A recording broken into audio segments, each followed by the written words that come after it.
Hello, my name is Andreas. And I'm Ryan. And this is our Bird Box project. And what we're trying to accomplish with our Bird Box is to find a relationship between humidity and temperature. And we're going to place our Bird Box in three different locations.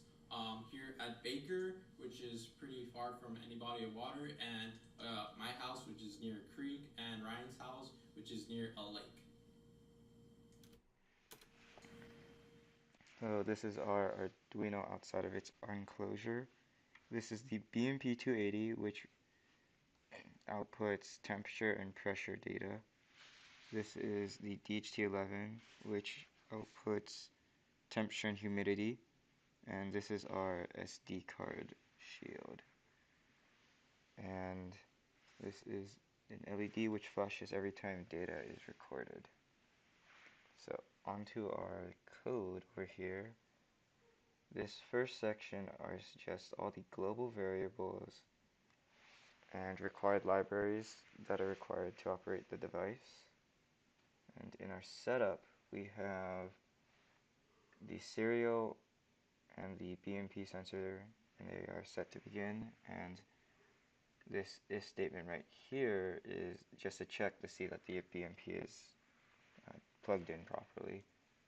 And these are just more settings for the BMP sensor. And here is just for the CSV file, it creates a header line.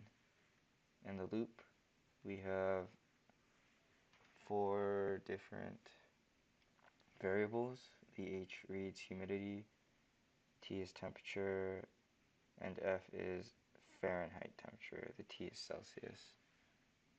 This capital T is the time in milliseconds, and we just have that print to the serial and to the SD card. And every single time data is taken, we have an LED flash. And if you look at the serial monitor over here, as well as the LED, every single time a new line of data comes, the LED flashes.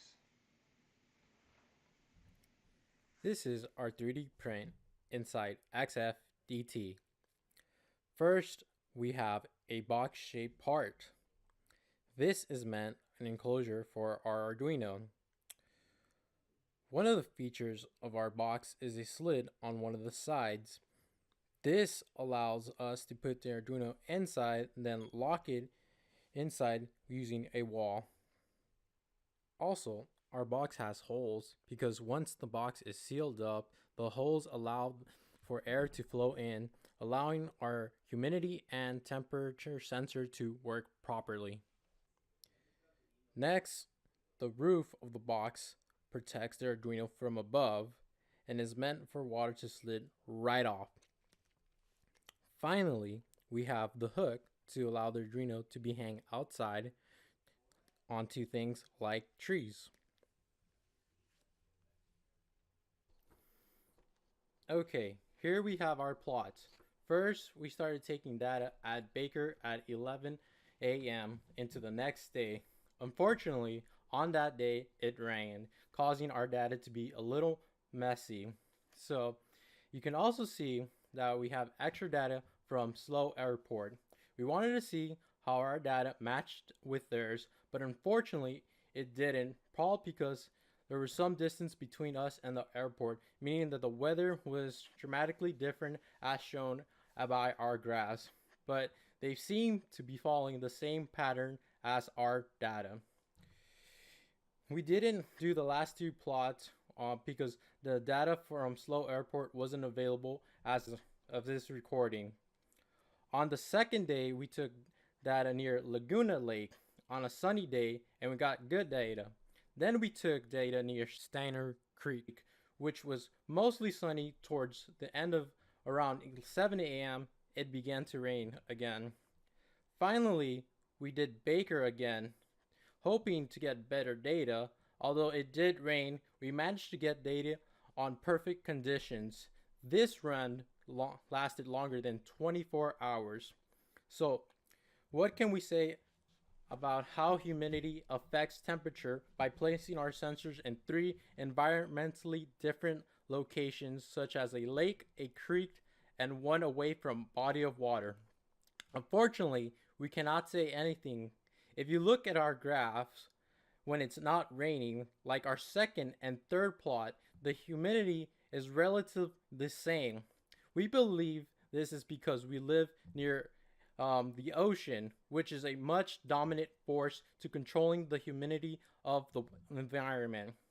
But what we can say is that the temperature and humidity are correlated, as seen as this graph over here. As the temperature increases, the humidity decreases, and vice versa, as shown as in Laguna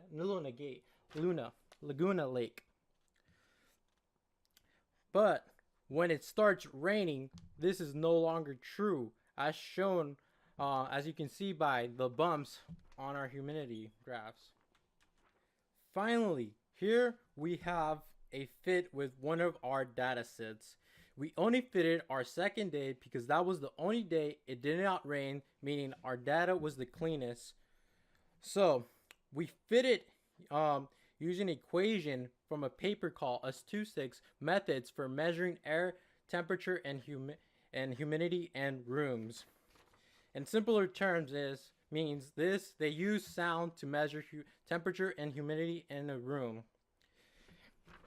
Here they have an equation which is a function of temperature and c being the speed of light. So, and eta being set equal to eta, which eta is also a function of temperature and humidity. So, with this equation, we managed to have a good fit that matches our data perfectly.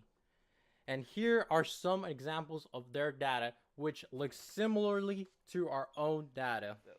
During this project, we learned how to code using the Arduino client and 3D design and print using Andreas's XFDT simulating software. And we were able to solder pins to a microcontroller so we can use it on the Arduino board. And the most important thing is that we are now getting along, right? Yay. So terrible. Now here is an example of where we put our Arduino. So we did put it out in the wild, running off a battery. But unfortunately, the battery didn't last long enough to take our data, so we did opt for an AC cord. So we did put the Arduino near an outlet for the most part, but this is one of the examples of like where it was in the wild. And here's another example of it being connected to a cord.